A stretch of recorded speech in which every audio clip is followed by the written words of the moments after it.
Can you explain the Musical Excellence Award? What is that? Yeah. Oof, Do you want me? I would be a fun challenge to see if you could do it. But if we want to just be efficient, I can go.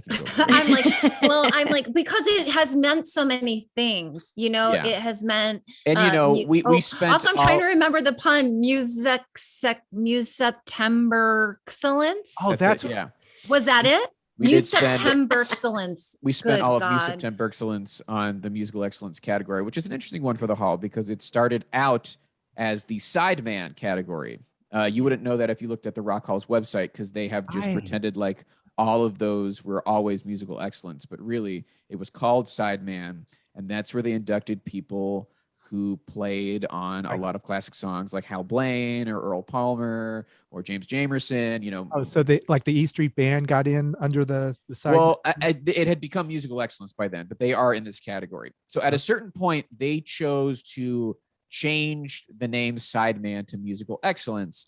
And it felt like they were shifting the focus from the people who were kind of behind the scenes to some of the people who were a little more visible. Like Leon Russell was the first musical excellence category under that banner.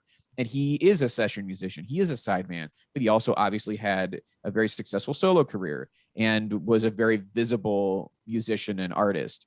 And then they used that category for people like the E Street Band. Again, they're sidemen, but they're very known. All those guys are, characters and personalities.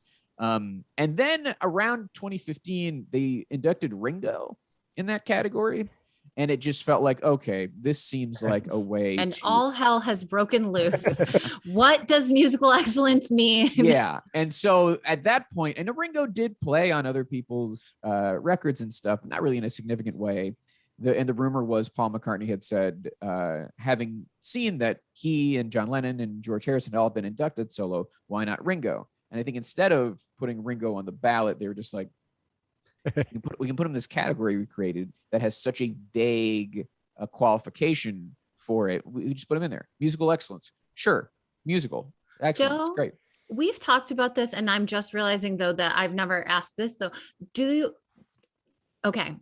you think that Ringo, he would have gotten in if they had put him on the ballot? Do you think that they thought it would have been a disservice and like taken a spot away from someone else to add Ringo to the ballot? Because he would absolutely, it would have been a Stevie Nicks effect. Like he would have gotten in. You see him on the ballot. Solo. You see him on the ballot. You're like legend, no problem. Beatle.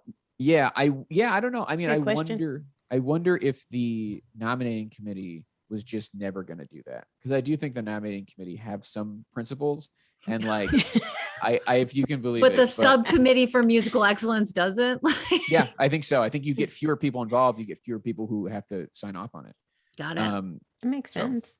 But yeah, I guess it's like Paul McCartney called about Ringo. I'm sure Elton John made a phone call to get Leon Russell. Yeah, exactly. So it's Bruce Bruce and his manager. I mean, John Landau is heavily involved with the Hall and its goings on. So, I mean, like the E Street Band, that was a foregone conclusion. Little Steven also very involved. So it's like, that's of course that's gonna happen. It's interesting. It's almost just like, I don't know. A lot of these big institutions just thrive on corruption. I don't know. I mean, you wouldn't hear me saying that every week, but like, but it just does seem that way. The musical excellence category this year, it has now every phase of this category. It has like the classic sideman definition through Randy Rhoads, who played with Ozzy Osbourne. It's got the kind of new Leon Russell-y type definition with Billy Preston, who was a sideman, but also, had his own career.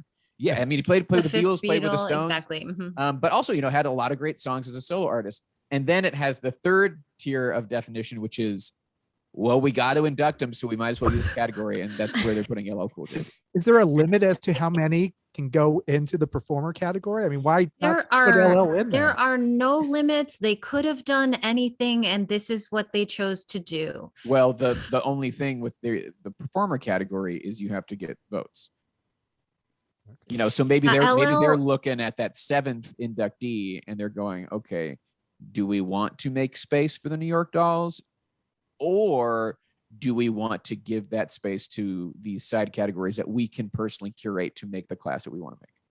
Do you think that's who was the next on the ballot? Do you think that's who the if I didn't make a guess? Would have been? Yeah, I think so. I think that's what you think. Yeah. What was that again? That you think? Like if we're speculating about who came, who was in the seventh slot.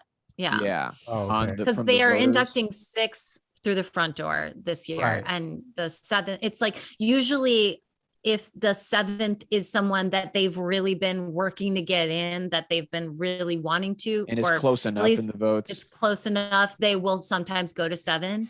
And this year they only did 6. So I was like, sometimes you have to wonder too, if there's like, it's like the top 6 vote getters got similar numbers of votes, or someone ran away with the number 1, but 2 through 6 are pretty similar, and then there's a big space in between 7, maybe. I don't know, I've never seen the numbers. I was hoping to get more clarity from you guys, Yeah, but I know. now I'm just a little more confused. Oh, it's an opaque and shadowy institution.